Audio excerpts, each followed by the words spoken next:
Please welcome Steve Dollinger, President, the Georgia Partnership for Excellence in Education. Hello, everyone, and welcome to our first ever virtual Critical Issue Forum. If you joined us before, you know that we usually host this in a large in-person venue, but today we're using technology, and like many of your organizations, we're sharing our material just a little bit differently. We're excited to co-sponsor this forum with our friends at the Georgia Chamber of Commerce, and we certainly are appreciative of the support from AT&T and from the ECMC Foundation. We're excited today to have our keynote speakers, Dr. Tony Carnevale, actually virtually coming to us from Georgetown University in Washington, D.C. Tony is the director of the Center on Education and Workforce. We frequently use Tony's work because we like the way that he comes at the birth-to-work pipeline using data. He identifies barriers, and he talks about recommended solutions to programs and policies. Tony will be followed by two panels that will dive more deeply, but in a fast-paced conversation about the birth-to-work pipeline and their barriers and some recommended solutions. So with that, let's go to Georgetown University and let Dr. Carnevale give us his keynote address. Please join me in welcoming the Professor and Director of the Georgetown University Center on Education and Workforce, Tony Carnevale. First of all, let me thank Steve Dollinger and the Georgia Partnership and the Georgia Chamber for asking me here today. I'm going to make a few remarks and then I'll get out of your hair. It's hard not to start with COVID, and my bias about this is that I don't think COVID is done with us yet, especially our teachers and other frontline workers and our frontline students. Avoiding sickness, even death in some cases, to be dramatic about it. This is the extraordinary and undue risk we're asking of educators and students are being called, or in some cases, commanded to return to the classroom. The immediate problem the COVID recession brings is it means at least one high school graduation class and one college graduation class will not be able to find a job or a school. And a whole lot of them need a job if they're going to go to school. This is a particular catastrophe for one younger generations of students, and they will be scarred by this in their careers. The jobs will eventually come back, but not until the double whammy of this recession and school close downs on top of the last great recession scars a lot of young people's educational progress and careers. We're already seeing that from the last recession. This will add to that for this younger generation. In the end, when the jobs come back, they'll grow in the same way they have in Georgia over the last 30 years. The past is always the best predictor of the future. So let me tell you what Georgia used to look like in the 2019 before this COVID-19 catastrophe and this recession came on. And what I'm going to tell you is how the jobs laid out in 2019. And I looked only at the jobs that paid more than $35,000. So we're not talking about great jobs here, although many of them are. Many of them pay much more than 35, but had to set some sort of a minimum on this. And in 2019, there were 95,000 jobs in Georgia, state with about 11 million people, I believe. There were about 95,000 jobs for people who had less than high school that paid at least 35 grand a year. There were, for high school graduates, there were about 500,000 jobs that paid at least $35,000 a year. For people with some college, and by that I mean they may have had certificates, we don't know how to measure certificates in Georgia yet, or at least I don't have that data. But for those with some college but no degree, no 2-year or 4-year degree, there were about 337,000 jobs in Georgia that paid better than $35K. AAs, there were 255,000 jobs in Georgia that paid better than $35,000 a year. But the big number, and you need to keep this in mind, is the bachelor's degrees and the graduate degrees. There were, in 2019, there were 1,215,000 jobs in Georgia that paid better than $35K. I mention that in part because it is very much in vogue, and with good reason now, to focus on short-term training and sub-baccalaureate degrees. But don't forget the BAs. They are the biggest force in the room in terms of jobs in Georgia and pretty much everywhere else. And we don't want to set up a system where we end up tracking minorities and low-income kids into the sub-BA jobs and more advantaged, more white kids into the BA jobs, which is what we've been doing for 30 years now in the United States. But anyway, when the jobs come back, they'll come back in the usual way, and that is the people with the most education. They have been the last fired, and they will be the first hired. And then the people in succeeding levels of education, less education, will then get hired up. Will take years, maybe 3 or 4 years, before we really get people with high school degrees or other lower education levels hired up. Now, in terms of the immediate problem that's on the minds of people who work in or lead educational institutions, the most immediate problem is about money. Notwithstanding the federal cavalry coming to the rescue, the fact is that state and local revenues are down. They're going to stay down for a while, and budgets for education will be cut. I think the K-12 folks will suffer less than the higher education people in the budget cuts. K-12 educators have strong unions on their side, and the judges in the courts will hold back budget cuts if they go too far in increasing inequality between rich and poor school districts. But public higher education is a whole different story. It will face a much tougher state and local budget fight. Public colleges don't have powerful unions, and the judges are not on their side. And a lot of Americans aren't on their side. A lot of Americans still see higher education as a private good, not a public good that deserved full public support. The public still believes that education after high school is something that we all do on our own. It's up to us. In spite of the fact that these days there's not much hope of a good job that will eventually, by mid-career, by your late 30s, pay $55,000 a year or more, if you don't get at least some college. 20% of good jobs still go to high school graduates, but that has been declining steadily since 1983. And virtually all of the good jobs that go to high school graduates go to males.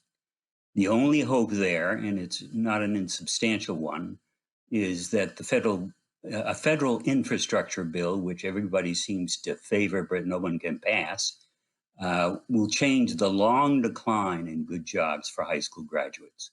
It will reinvigorate the high school job market. Now, it creates issues down the road. Once all the building is done, what do we do with all the high school graduates, mostly male? And most of those jobs will go to boys. That is, about 85% of infrastructure jobs are in male labor markets. The other thing about higher ed that makes it different, public higher ed, is that it faces a tougher state budget fight because legislators and governors have always used higher education funding as kind of a cash reserve to balance their state budgets. And they'll do that again. In the end, the day before the budget comes down, you don't have many choices left and you cut where you have to. and they'll cut public higher education. But what I'm here to say today, a bit more, well, not less important, but it's less immediate, and that it's not just COVID and the COVID recession. COVID just in the recession just happened to come along at a moment when there were going to be lots of other changes that affect American higher education that will last long after COVID's gone. Even before the pandemic hit in 2018, 2019, financial analysts were predicting that about 200 of the nation's 1,000 private liberal arts colleges would close down within 5 years. Their bond rating was not good. COVID has come at a time when disruptive two forces, one demography, and the other is public policy, politics. There are trends in both of those cases that were already on the way, and those demographic and policy trends will only get stronger over the next decade. The demographic changes have most to do with the declining college-age population and its growing division between haves and have-nots. Starting in 2021, the number of college-age residents in the United States, that is that 18 to 24-year-old population, that population will plunge by 15% and continue to go down as far as we know. And these demographic declines will be most severe in New England and the mid-Atlantic states, but also in the Midwest. The South and the West are the only areas where the college population will grow. In Georgia comes out somewhere in between. In Georgia, the number of 18 to 24-year-olds is projected to remain stable over the next decade and then fall for some reason. I don't know why. But Georgia and other southern and western states are areas that have historically had lower college going rates than the rest of the country. In addition, a larger percentage of the college going population will come from working class and low income homes and minority families throughout the nation. And these are people who have had comparatively lower college enrollment and graduation rates. These are people from families who are very much loan averse. They don't like loans. A house and a car, maybe a college loan may put them over the top, maybe the straw that breaks the camel's back. And they're the least likely to attend full time. They work too much. That is, when you look at work hours, if you work more than 15 hours a week, it reduces your chance of graduation. And these are the people who definitely work more than 15 hours a week. Maybe the silver lining in these clouds on our horizon is that some colleges will find it necessary to chase after less advantaged students, but less advantaged students have the least ability to pay. And that's a mixed blessing. Because it assures the separate and unequal tracking by class and race already in place in American higher education. It assures it will only get worse. More and more the affluent and mostly white kids will go on to four-year degrees and graduate degrees, and minorities and low-income whites will end up not making it or going to two-year schools or getting certificates or participating in training programs. Now, I work at Georgetown, so let me say right up front that our nation's most selective colleges will probably muddle through COVID. I mean, we're cutting everything we can find, but we'll make it. In the end, the demography is going to work for us because as income inequality continues to increase in the United States, the share of families with two BA parents and money in the bank to send their kids to a fancy four-year college will continue to grow. The share of students with both parents who have BAs and bank accounts that go in the money to go to a four-year school will increase by 7 percentage points over the next few years. And by 2030, our projections show that there will be 30% kids who got two parents who have BAs and the checkbooks that go with that, there'll be about 30% of the college-going population. So the separation between the well-to-do kids, minorities, and low-income kids, that's going to continue unless something happens. That's not so true in Georgia. Our projection for Georgia shows that only about 14% of high school graduates by 2029 will have two parents with bachelor's degrees. But even so, it's growing.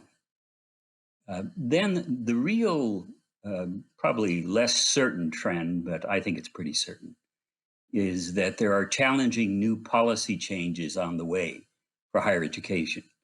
The policy changes have most to do with the growing demand for transparency and accountability in the use of higher education funds, public and private. And the new transparency and accountability is coming at the institutional level, and it's also, more importantly, it's coming at the program level.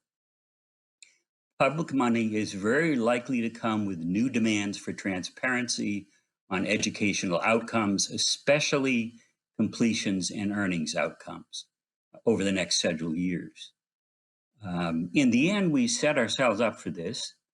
We perpetuated society's inequalities and divisions by tracking the children of the most affluent families into well-financed, prestigious, endowed institutions, and the children of the rest, should they go to college at all, into non-selective institutions that were too poor and didn't spend enough money to ensure that most students graduate with decent economic prospects.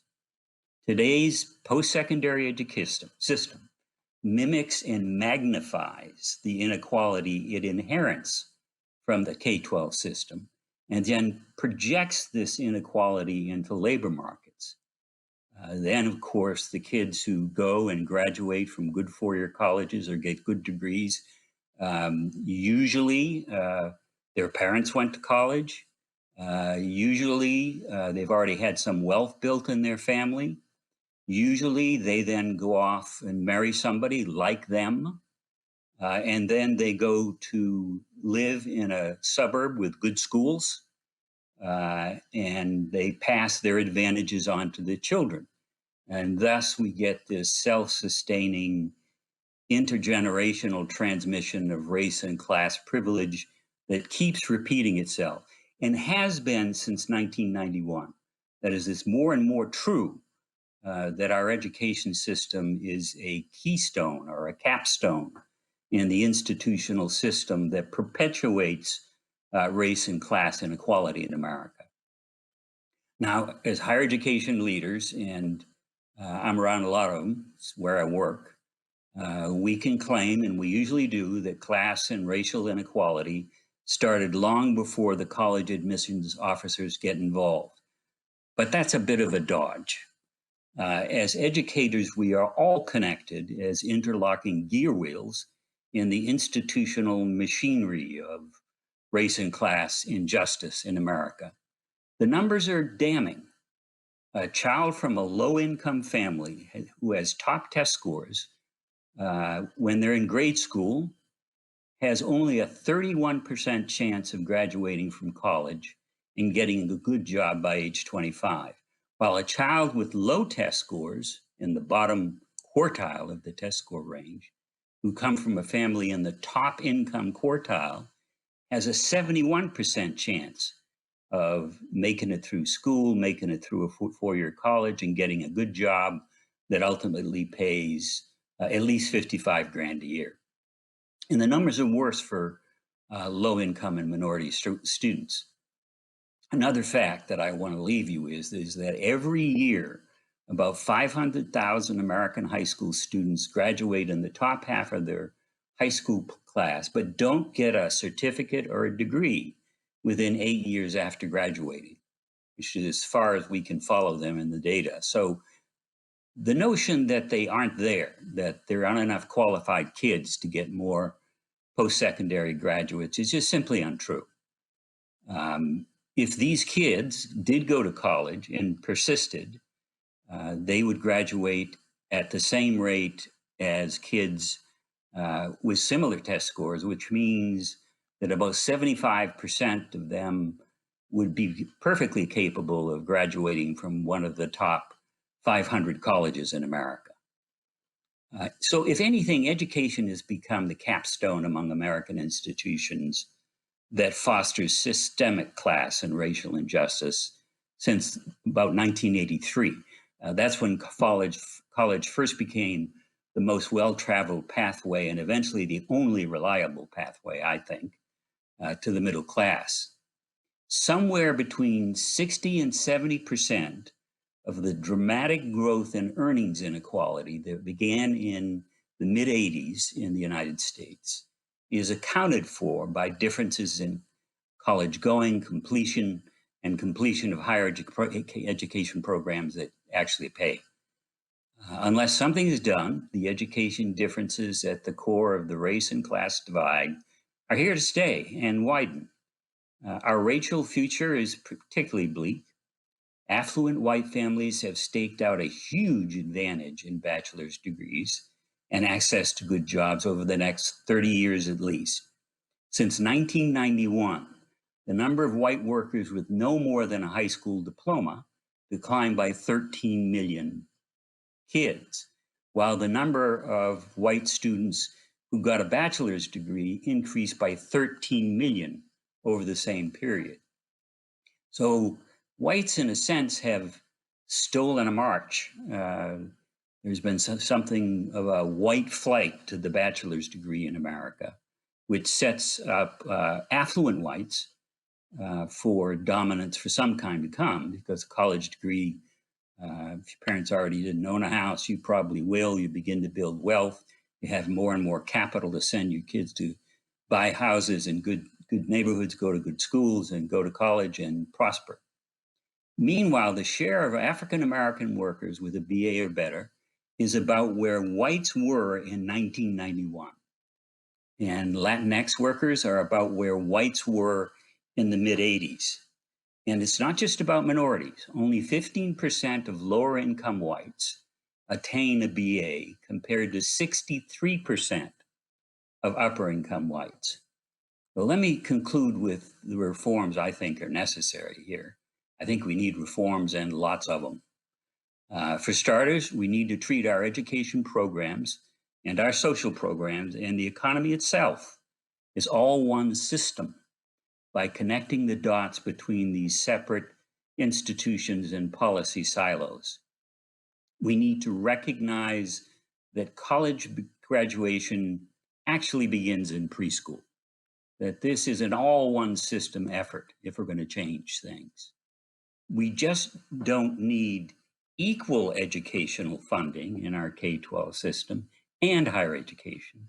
We need unequal funding based on educational needs throughout our education system. In education in particular, we need to connect our high schools to post-secondary institutions and connect both with labor markets. Young people should be exposed to careers in middle school, get internships in high school, and get even more serious about education and career pathways when they go to college. Now, I agree that we need to get employers involved more, and thankfully they seem to want to do that. But we don't want them running our schools. Employer involvement in all the decades I've worked in this arena, it's sort of like love. Everybody wants it. You get all you can, but there's never enough to go around. And employers are fickle. They're here today and gone tomorrow. I'm from the North industrial belt, and I learned that well in my lifetime. We need to allow community colleges to give bachelor's degrees. People who get bachelor's degrees go to colleges that give them. We know that. In addition, we need to strengthen our transfer systems and demand that all public four-year colleges keep at least 20% of their overall enrollment open to two-year college transfers. We need to ensure that there's a pathway from community colleges and other sources to four-year schools and four-year degrees. And I agree, I'm an economist after all, with those who assert that we need transparency and standards on educational and economic outcomes at the post-secondary, institutional, and program level. Finally, and I'll stop, we need a much more robust counseling and student support system. We really don't have one. We know lots about where the jobs are at the moment. I can tell you school, college by college, which program pays the best for the graduates. No student has that information. They will sometime within the next several years.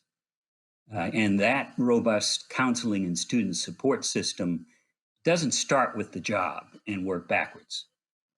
It's a counseling system that needs to begin with the individual student's interests, values, and personality, and link them seamlessly to educational and career pathways. Well, that's my dream policy platform. Thanks for listening to me. Please join me in welcoming the President and CEO of the Georgia Chamber, Mr. Chris Clark. Hi, I'm Chris Clark, President and CEO of the Georgia Chamber of Commerce, and I want to thank you for being part of GPEE's Critical Issues Forum today. We've got a great panel to follow up on an incredible and informative keynote. I don't know about you, but I learned quite a bit from Dr. Carnevale and look forward to following up with him to get a little more detail on some of those statistics. But I think he did lay out for us what the future of workforce development, talent, and education look like in the state of Georgia, and quite frankly, put some challenges on us, some things that both the business community, K-12, and our university system all are going to have to work on together if we're going to have a world-class workforce for the 21st century. One of the things that really stood out to me was the fact that today you've got something like 60% of all Georgia jobs require some type of certification, advanced degree, college education, but yet only 48% of our young men and women are getting those certifications. So right from the very beginning, we've got some disparity that we need to address. Now, the partnership, the Georgia Chamber, and lots of our other partners have been working on some of these issues for years and years. And so I want to jump right into it. We've got three panelists to kind of give us the perspective today of the end of the pipeline, right? What it looks like as kids come out of K-12 and get ready to go in to their careers. Melanie McClellan is director of the Carroll County Education Collaborative. David Moody is president CEO of C.D. Moody Construction. And John Schedule is vice president of human resources at Georgia Pacific, who, John, I got to tell you, everyone in the world is so appreciative of all that Georgia Pacific did during the early days of the pandemic when we couldn't find toilet paper or paper towel. So we appreciate you guys stepping it up, going to overtime for all of us. We were happy to help with that, for sure. And still putting it out for us. So we appreciate that. Well, listen, Melanie, I want to start with you. One of the things that our keynote said, and one of the things we've seen in our own research at the Georgia Chamber, has been this discrepancy in preparing kids to go either get their certificate, their BA, and really particularly for minority students and disadvantaged students, not getting the same level of career counseling and direction, and maybe sometimes ending up in career pathways where they don't maximize their potential, just to put it kind of bluntly. So I'm curious, I mean, what level do you believe that we need for college and career counseling in high school? You know, how do you prioritize helping kids evaluate their options, and how can we be better partners in that pipeline development? Well, I think, first of all, as I was thinking about it, there are really three things I think we have to preface this with. The first one is the careers that exist when a student starts in ninth grade may not even exist when they graduate in high school, when they're 25 or 30 or 40, or they may assume all new kinds of options. And we need to keep that in mind. It's not just about teaching someone to match a job that exists today. We need to be thinking about lifelong skills and lifelong processes. The second thing, I think any kind of career development or career counseling, it's about both widening people's options and narrowing their options. For some people, it's exposing them to things they never thought about or encountered, and others is trying to help them to narrow and decide it. And I guess the third thing, and I think maybe our biggest misperception, is not just giving people information and then matching them up to the jobs. What we now know is that career development is really a lifelong process. It starts at birth. And I could go through a lot of kinds of things that could happen, beginning from the time one is born, and being exposed to things, being exposed to options, opening opportunities, developing self-confidence. But since the question specifically about high school, what we need to be doing in high school is first of all, we need to be encouraging students to get opportunities to test out the skills, whether that it may be through apprenticeships or work-based learning, or it may be their extracurricular activities or class projects, and helping them match those things like, oh, I'm good at doing this on the football team, or I'm good at doing this in the classroom. And what does that mean in terms of careers? And so it's not just, sometimes I think students and a lot of people tend to think of careers as separate from life. And so helping them, so I think that's one part of it, is giving them lots of experiences, let them test out their options, let them fail, let them succeed. And I think the real key is help them learn the process of learning about themselves and about how to make choices so that 5 years from now, 10 years from now, 15 years from now, if they change and the world changes, how can they rethink their careers at that point? So I don't know if that's quite as specific as you're looking for, but it may be specifically important for children who come from less privileged backgrounds where they may have been exposed to fewer careers, and then someone or have had less luxury to be thinking about careers. They may have family members who just had to work what they had to work and they weren't able to think about those things. And so what schools can do is to help broaden that and expose them to those kinds of things and help them think about it and learn a process. That's all great. Melanie, I want to give John and David an opportunity to jump in here too, but just real quick, any best practices out there that you would recommend if anybody cares about some of the things you just talked about? Say, go look at this effort.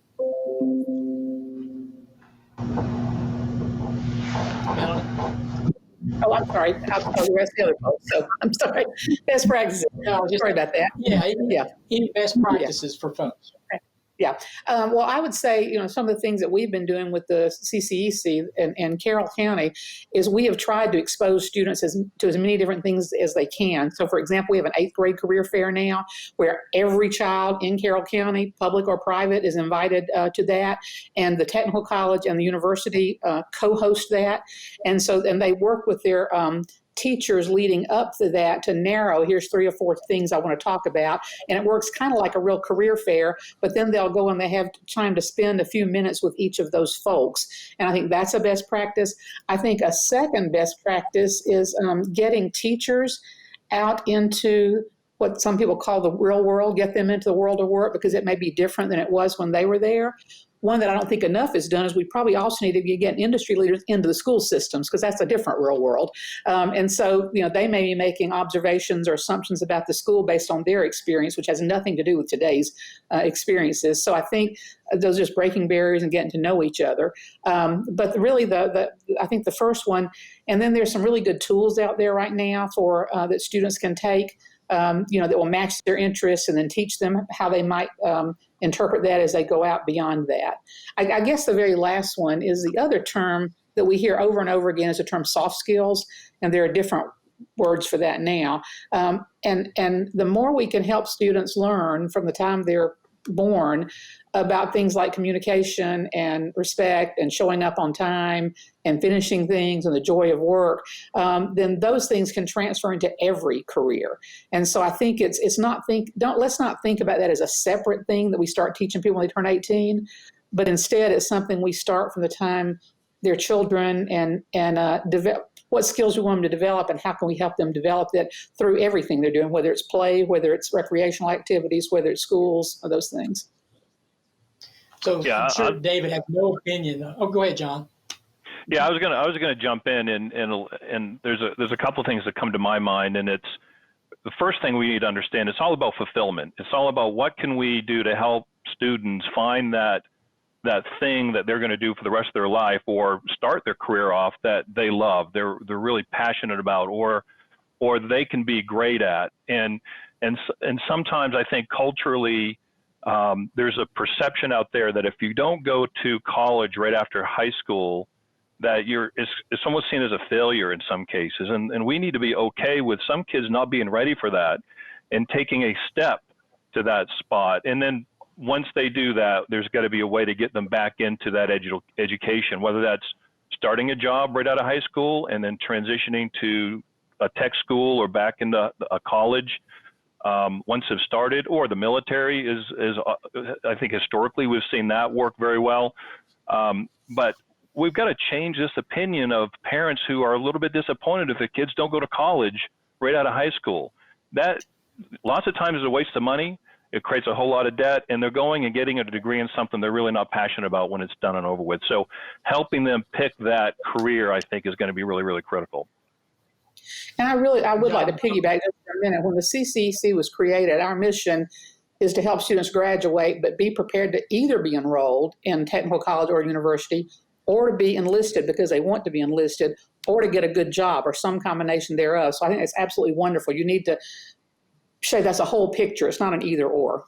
Yeah, and you don't want it to be what they get stuck doing, right? You want it to be a thoughtful, strategic decision that, hey, this is what I've talked to my counselor, I've talked to my parents, I've talked to friends and family members. This is the right thing for me at this stage in my life. David, I want to bring you into this conversation because I know I talk to construction guys all over Georgia right now, and they're struggling to find talent to come in, both, current talent and kind of looking at the pipeline. From your perspective, right, you've got all these people right now that were maybe lower skilled jobs that are out of work, that have the opportunity to move into the trade skills, to move into construction. And then you've also got this issue of that John just mentioned of getting kids into the system. How important is this? What do you see? Give us your thoughts here. It's very, very important. But I think I want to kind of add on kind of the same story. I give my own personal story. 1973, my senior year in high school, finished in 74. But the fall of 73, I wanted to take a home building course. But I wasn't allowed to take it because I was in college prep. I wasn't in voc ed. And I think one of the things we got to fix is stop making kids pick so early college prep or voc ed. Let kids take the classes they want to take other than the basic math, those kind of things. But I wanted to learn how to be a carpenter because I thought that would make me a better architect.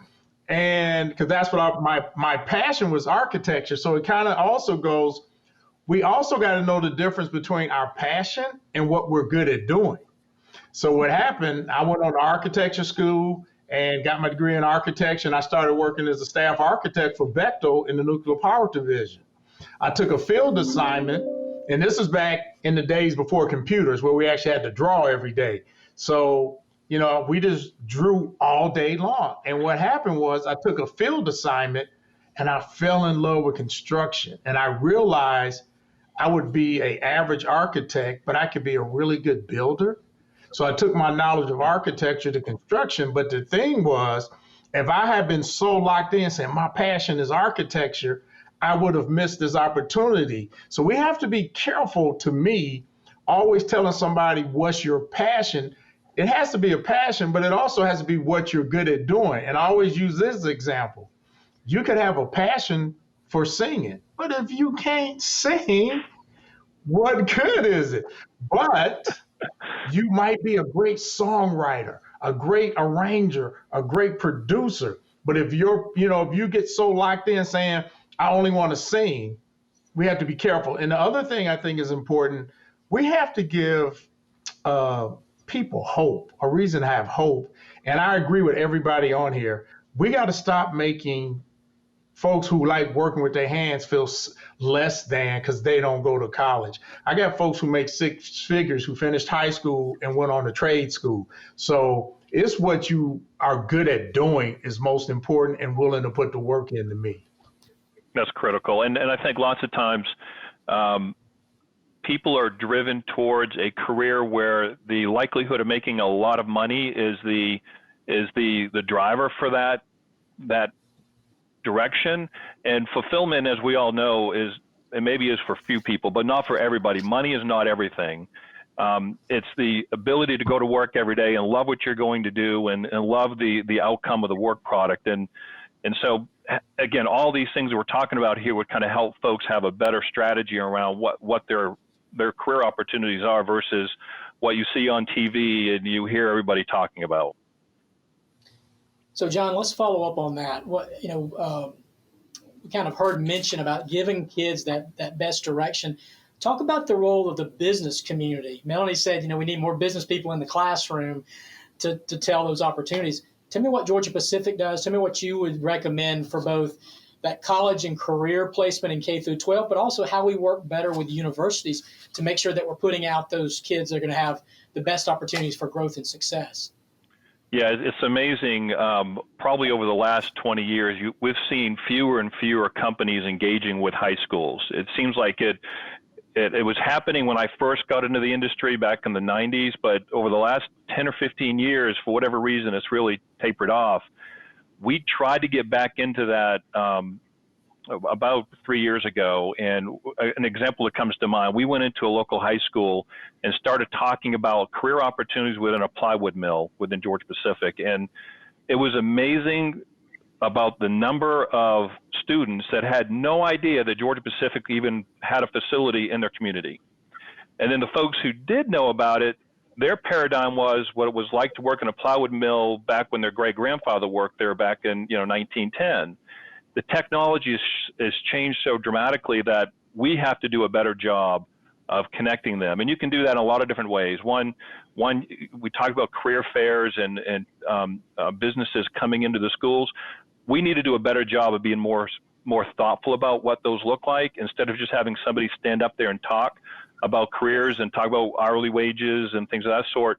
We need to use technology to get these kids or these young adults interested in this. So what can we do to get them to experience what it's like to be in one of these facilities using virtual reality glasses or things of that sort, to kind of give them a view of, hey, it's not the kind of work that it was back in the day. We've tried a couple of other things. Very difficult to do this, but we've experimented with high school internships. Now, you're very restricted on what they can do in that internship, but they can shadow and they can get a good view of what it's like to work in one of these facilities. They can see the different jobs. They're in the facility, kind of helps them understand, that's something I'm interested in. I have a knack for that. I like working with my hands. I'm really interested in electronics. I'm really interested in mechanics, and help them understand that, all right, and so how do I you open that conversation. How do I get into one of those jobs? And so then there's somebody within that business talking to them about, tech school, or if you're interested in coming in as an operator and kind of getting your feet, wet and understanding the operations, we have opportunities for them to also go and get technology training to the local tech school and apprenticeship while you're working to become that electrician or that maintenance skilled craft role.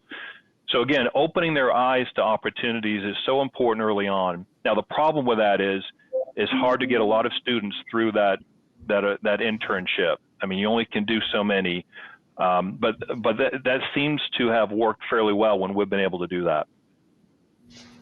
So I want to give a shout out to my friends up with the Cherokee County Development Authority. They launched a program about a month ago called Be Pro, Be Proud, where they've built out a semi that actually goes into high schools, goes into elementary, into middle schools, and the kids come out and they learn about the crafts, trades, opportunities through video games, virtual reality, all the things, John, that you were just talking about. And so if you want to look at something very innovative to spark the interest of kids, take a look at that. We've only got time just real quick for one last question. And it's something that Dr. Carnevale said. He goes, we've got to stop thinking about education as being one silo, K through 12 in one silo, university in another, and business and career in another silo, and social services in another silo. That it's actually an inclusive ecosystem when we think about it the right way, that we can move kids from poverty into prosperity and give them the best opportunities out there. So I'd love, David, I'll start with you, and just any thoughts about this idea or ideas about how we do a better job of connecting business, education, social services, and all the different pieces. And then I'll go, John, to you, and then I'll wrap with Melanie. Okay, I think that's a very, very good question. And it kind of goes to something I said earlier. First thing we got to do is give people hope. There are a lot of people who just, they're hopeless. They've been in a cycle of, bad schools. We deal with racism, we deal with poverty, and all these things are a trauma. And the reason I speak up about that, I'm a survivor of childhood sexual abuse, and I've dealt with trauma from that for years. So I really understand what trauma does to people. And I think we underestimate the power of some people who live in really tough situations, and the mental health part that needs to be helped, for them. hope so in schools, and like I said, so many school systems have cut out vocational ed. I mean, there was a time where you could really go to high school and come out of there with a really skilled craft and trade, like mechanics, carpentry, electrician, plumber. They had cosmetology. I mean, they had so many things that used to be in the high school where kids could come out and be prepared to actually go to work and start making a decent income. And I think the other thing that's really hurt us is when manufacturing left the United States the way it has. Because there are a lot of places where young folks knew they could get a skilled trade and work in these manufacturing plants and move up into managers and different stuff, or they knew they could make a decent living. And I think we're underestimating how much we've lost for the middle income folks to have decent jobs. And I think that's a bigger issue, is where are most people going to go work anyway? So there's not either a high-end type technology job versus the person who really wants to work and be that, what I call that worker bee. And it's okay. Some people, that's all they want. They don't want to be stressed. My wife was a hospice nurse for 20 years, but she said she never wanted to be in management. She said, I just like working with the patients. So there are some people, and I get that, and I think it's great. They know their comfort level, and we got to help create those opportunities again. That's fantastic. John, 30 seconds, your thoughts? Yeah, I think we rely too heavily on parents to help direct their kids. And unfortunately, as we've talked earlier, they're only able to help with what their knowledge is. So if they're coming from a background that does not have a great visibility to opportunities to really push and challenge their children, I think we need to do more with mentoring. I think we need to do more with getting kids connected with a larger organization that can help them look and have visibility to what is out there and challenge them and stretch them to do something different. And so I think that's a big opportunity for us. That's great. Melanie, wrap us up. Yes, that's actually what the whole purpose of the CCEC began, and that was to get people out of their silos and talk to each other. So our governing board has the president of the technical college, the president of the university, the two local school superintendents, the president of the Chamber of Commerce, the president of the Community Foundation, a number of other people. And our whole job is to talk to each other and figure out how we can work together. And it's amazing, in a small town, someone may be your next door neighbor and you don't know that you're both working on the same thing because you never even have a conversation about it. And so, but it's a real challenge because each of us come from such different work cultures. In terms of how we're rewarded or how we spend our days or what our biggest challenges are. And I think a lot of it's just learning about each other and respecting each other's work and recognizing what you started this conversation out with is these aren't separate silos. This is all one system. And I love all the conversations about mental health, things like that. My observation with the work I've been doing since the pandemic began, because a lot of my CCEC work had to be snoozed while they were dealing with their things. So I've been working with a lot of local nonprofits. And it goes back to Maslow's hierarchy. If people, can't keep their lights on or don't have food for their children or are dealing with safety issues and mental health issues, they really don't have a lot of time to be thinking about improving their work skills and getting out there. And those can't be solved by each of us by ourselves. We all have to be in the same room to solve those kinds of issues. Well, listen, that's all great input. I want to thank all three of you for taking the time today. It really makes a difference. It really matters. We're going to move over now to Tina Fernandez, Executive Director of Achieve, for another panel discussion to kind of follow up on some of these same issues. So thank all of you for being with us today. And Tina, we'll turn it over to you. Thank you, Chris, so much for that great discussion. And I am so happy to be here with all of our conference attendees today. My name is Tina Fernandez, and I'm the Executive Director of Achieve Atlanta. We are an organization whose vision is that race and income no longer predict post-secondary success and upward mobility in the city of Atlanta. And I am happy to be here with our esteemed panelists. So earlier today, Tony Carnival kicked us off with the provocative statement that our education system is the capstone of institutional systems that have perpetuated racial and income inequalities in our country. We just heard from the business community about their response, and I'm delighted to welcome our panelists to get the perspective of Georgia's education community and what they are doing to address inequitable educational outcomes that have plagued our state for far too long. So joining me today are Cuevas, Senior Director of the Student Success Programs at Georgia State University, Greg Dozier, Commissioner of the Technical College System of Georgia, and Norris Price, Superintendent of Baldwin County Schools. Welcome. So let's dive in. The opportunity gap that we've been hearing about is driven in large part by unequal access to quality education and post-secondary institutions for Black, Latinx, and other students of color, as well as for low-income students. And these issues have been further compounded by the impacts of COVID and the related economic impacts, making access, affordability, and ultimately post-secondary degree completion even more critical, but also more problematic than it already was before the pandemic. And we know that one of the barriers that students face from transitioning from K-12 into post-secondary is a lack of access to quality advising and assistance to do all the things that students need to do to get to college. And one of Tony's proposed reforms was increasing the post-secondary advising that students get so that they can make the right decisions about college. So Superintendent Price, I want to direct the first question to you.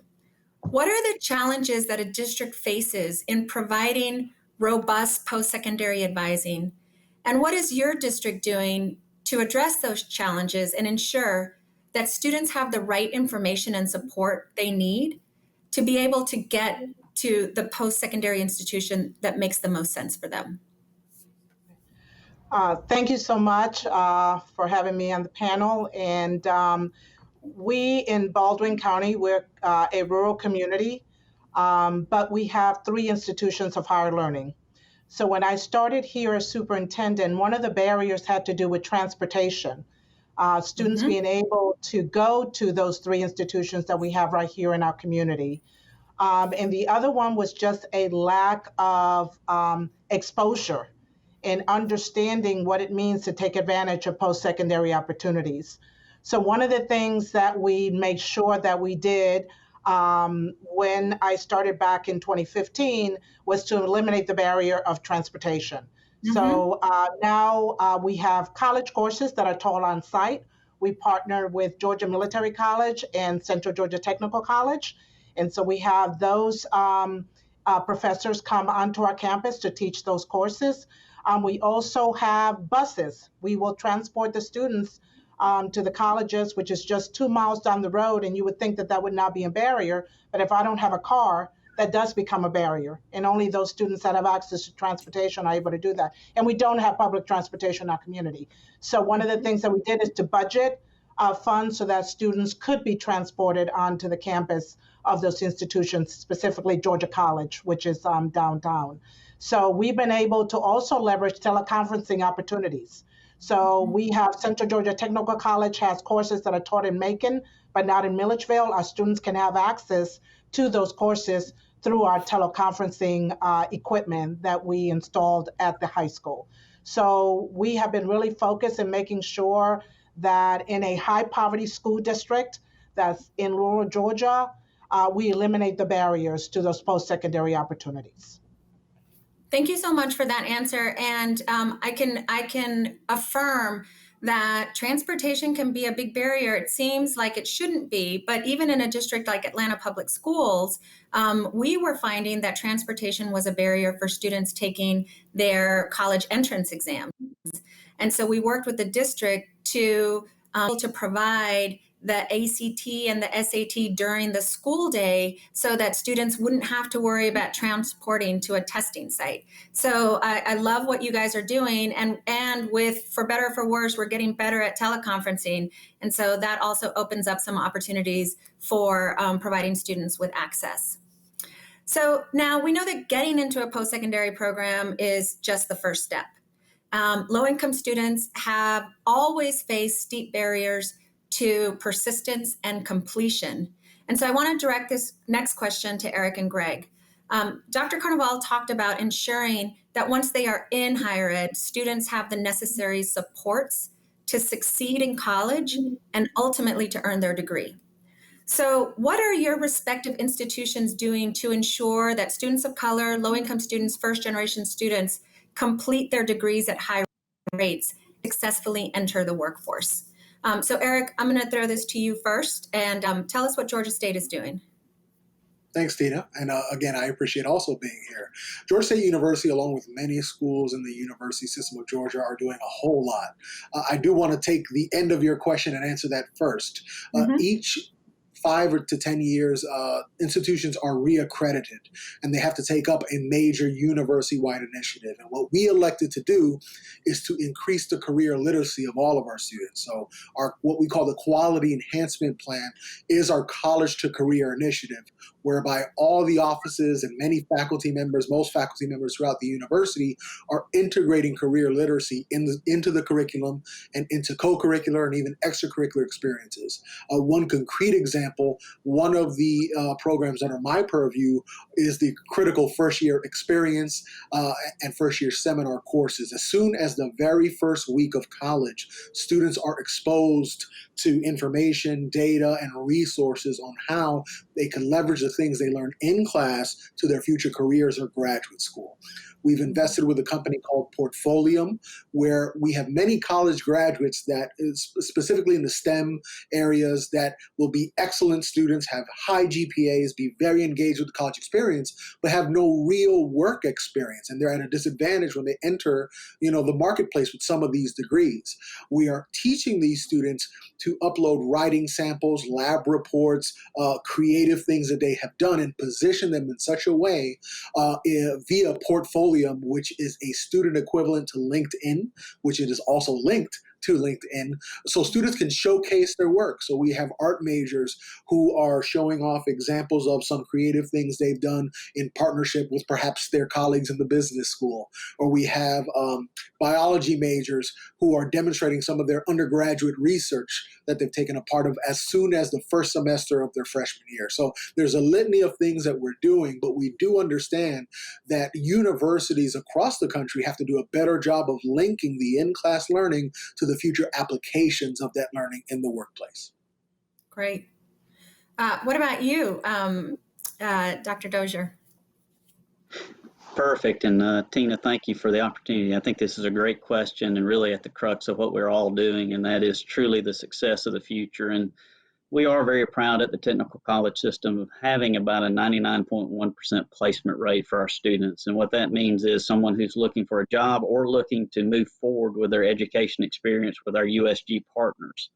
And so we're extremely proud that the counseling process of our colleges across the state, our 22 colleges and 88 campuses, I think has done a great job of actually identifying a student, finding where they have a barrier, whether it be financial, transportation, or other, and assisting that individual through the system. But also we've linked it to the industry.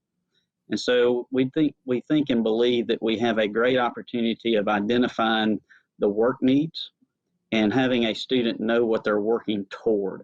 And what I mean by that is we have about an 86% placement in field of study. And then the last thing I really want to just touch on real quickly was just, I think what we're all doing in education, K-12, the technical college system, as well as USG, is we're really doing a great job of linking pathways. For example, in K-12, we have dual enrollment. We have the career and college academies out there. I think we're up to 52 now. And as they come in to us from high school, as was mentioned earlier, we partner with the high schools and actually go on campuses, or they come to us for dual enrollment. But they also come into us, and if they're working on a technical certificate, they can transcend a technical certificate into a diploma program, meaning multiple certificates, and transcend a diploma program into an associate degree program, and they can transcend that associate degree into a USG 4-year degree or even higher. And those articulation agreements with our USG partners have just been great. We have somewhere around 26 articulation agreements statewide. And then each college with each USG college with each technical college have individual agreements that are transcend the system. So I believe that we have a lot more work to do in that area, but we're doing a great job of actually not seeing it a siloed approach, but seeing it as a true educational experience for the life of the individual. The last thing I'd say, and I know Georgia State does this as well, we do a great job maximizing Hope Career Grant. There's 17 career fields that the Hope Scholarship will pay for fully. But we also have about 42% of our student population on some type of financial aid. We also have some students that's just not enough to get them across the line. And we have a grant that's called the Last Mile Grant, and that helps get those students to graduation. And I know Georgia State has a similar program as well. Thank you. Thank you so much for that answer. And I love the conversation around the cross-sector collaboration that's happening. Eric with Georgia State and the workforce, TCSG, both at the K-12 level and the workforce. And in many ways, the technical college system of Georgia has probably more experience doing this than some of the other organizations in the state. And thank you for raising the issue of financial need, because we know that students still have a great deal of financial need. And at Achieve Atlanta, we provide a need-based scholarship so that students can afford to go on the post-secondary path of their choice, including a technical college degree or certificate, an associate's degree, or a 4-year degree. So I want to ask a little bit about that alignment and how we continue to leverage working across partnerships. So one of the things that Dr. Carnival pointed out is that many state policies right now are rightly focused on building short-term trainings, short-term certificate programs, sub-baccalaureate degrees like the associate's degree and workforce certificates. And we know that there are jobs in those areas and we want to get students connected. But we also know, and he gave us the data, that a significant portion of good paying jobs in the state of Georgia are still reserved for people who hold a bachelor's degree. And one of the things he warns us about is creating a system that tracks low income students of color into the sub-baccalaureate degrees and still reserving BAs for white students and wealthier. So how do we create alignment along our systems to ensure that all students have an opportunity, that we're not tracking, and that we're achieving equitable outcomes and the types of things that we want to see for our citizens? So I'll start with the superintendent to get your thoughts on this question. I know it's a big one, but how do you think about these things? Well, one of the things that I believe we have to do is at an early age begin to talk about careers and expose our students to early career opportunities. And we have done that. We just redid our strategic plan in partnership with Central Georgia Technical College, the Development Authority, and Ford Next Generation Learning framework. And we use that to align the CTAE Career Academy programs to the workforce needs in our community. And we put in there specifically initiatives that would begin to talk about careers at an early age, starting in pre-K. They can begin to learn that and then begin that trend all the way up. So our entire college and career academy, we now have made the entire high school a college and career academy.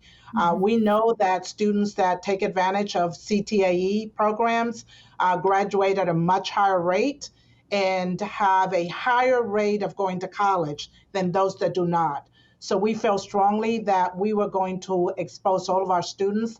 They have to take a CTAE pathway, have to complete a CTAE pathway before you leave high school. And that is that alignment that I think is critical for our students. And the other one is really having opportunities to have our businesses and industry develop partnerships, whether that be internships, work-based learning opportunities for our students, in order for them to see what are the jobs that are out there and what those jobs require. So we also have done youth science. We do the youth science survey to identify the interest of our students and then begin to see what are those careers and then what are the income for those careers, what are the college or credentials that you need in order for the career that you're interested. So we're doing a lot to make sure that our students, regardless of their income, know what the opportunities are and how you get to have the job that you're interested in.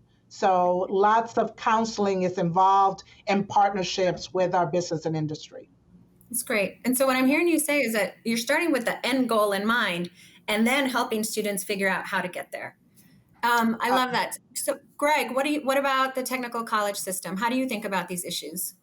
Yeah, great question. And I think Superintendent Price kind of nailed it. I think that we're not looking at a siloed approach anymore. And I think that's what we have to be careful when folks look at our three institutions. And used to, you heard about some type of technical training, and you saw it as a single training that didn't lead to anything in the future other than that one job.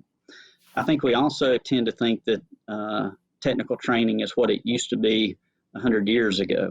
And that's what we have to really realize is that with 55% of the jobs in Georgia requiring some type of training that the technical college system offers, but doesn't necessarily require the 4-year degree, and only about 43% of our population having those skills, there's a huge opportunity that as you're trying to map a student in their future, that they can see that this is a pathway for them, and it's a pathway they should be proud of. I think the stigma sometimes stays with a technical certificate that shouldn't be there.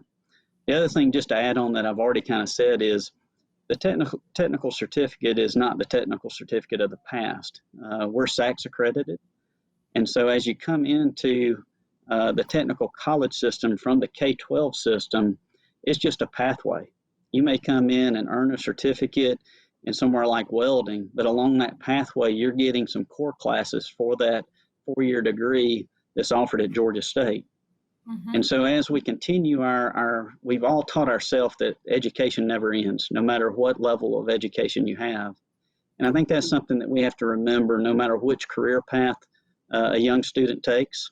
My 2 daughters, as they're trying to figure out which path they're going to take, we should always, in our 3 systems, be mapping it where that individual can go as far as they want to with their education.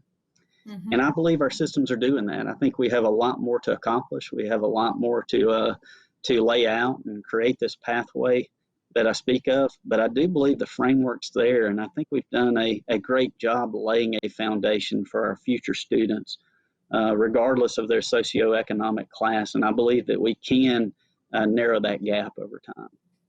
That's great. And, that was one of Tony's points in his opening remarks, was that he proposes that we need to strengthen those abilities for students to transfer or to continue on their educational pathway, and make sure that whatever education they've gotten in the first year can be used then for the next step in the process, and so on and so on. So thank you for those remarks. Eric, what do you think? And so we want our students to continue to be lifelong learners. We want to connect them to the workforce.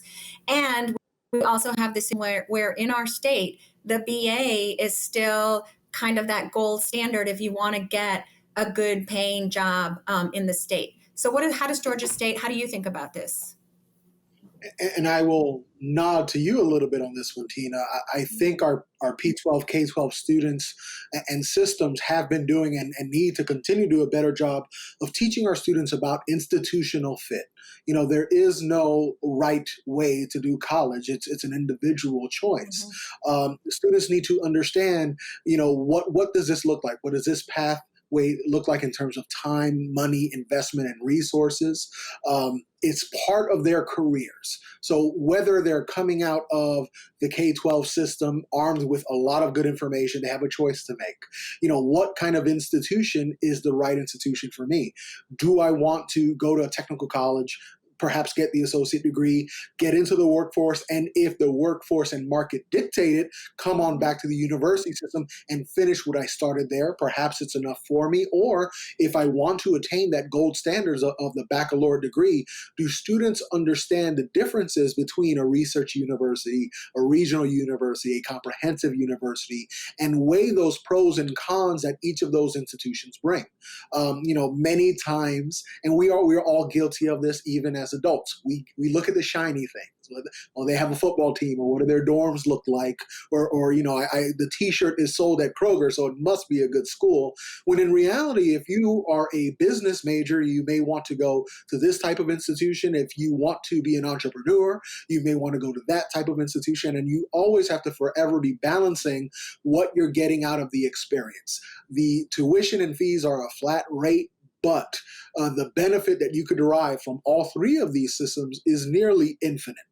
And we need to do a better job, and I think that is happening. I want to commend Achieve Atlanta for all the things that you are doing to help the students of APS and beyond, because they have families and they talk throughout the state of Georgia on the whole business of post-secondary learning, because it is a business, and they need to understand the rules of the game, understand the fit before they make this time, energy, and financial investment toward their futures.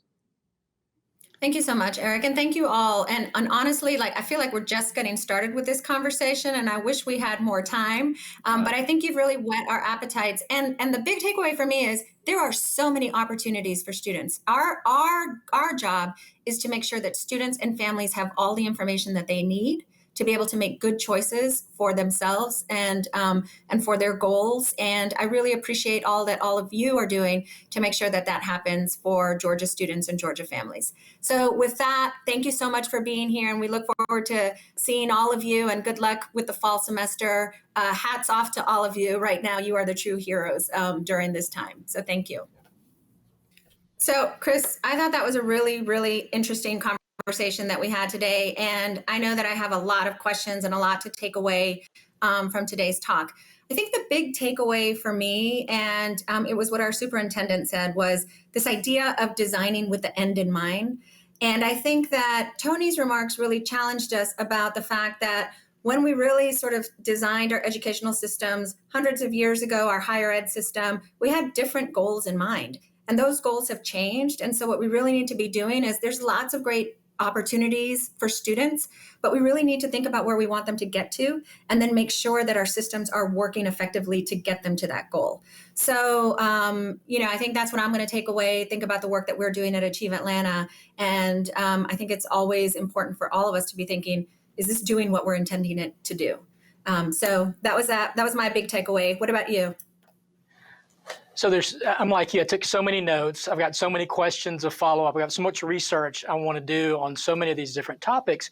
But from our panel with the business community, it really felt like there was an understanding that's deeper today than it has been in the past, that we need the whole ecosystem working together, that we can't live in these silos of K through 12, higher ed, technical college, business.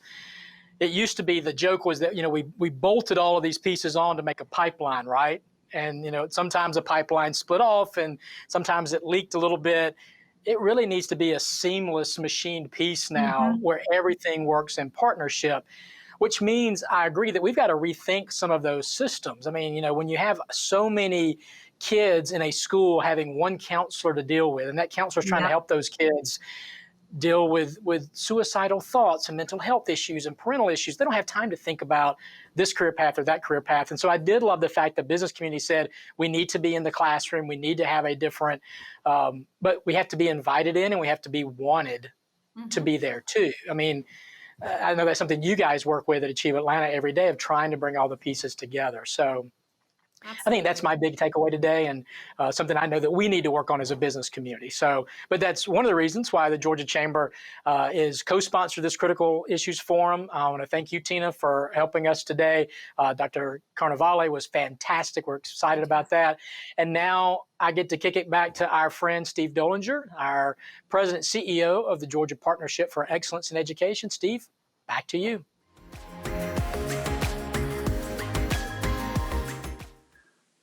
Wow, thank you, Chris and Tina, for that great wrap-up summary and for facilitating your panels. Also, a thank you to those panel members and to Dr. Carnevale for giving us that keynote address.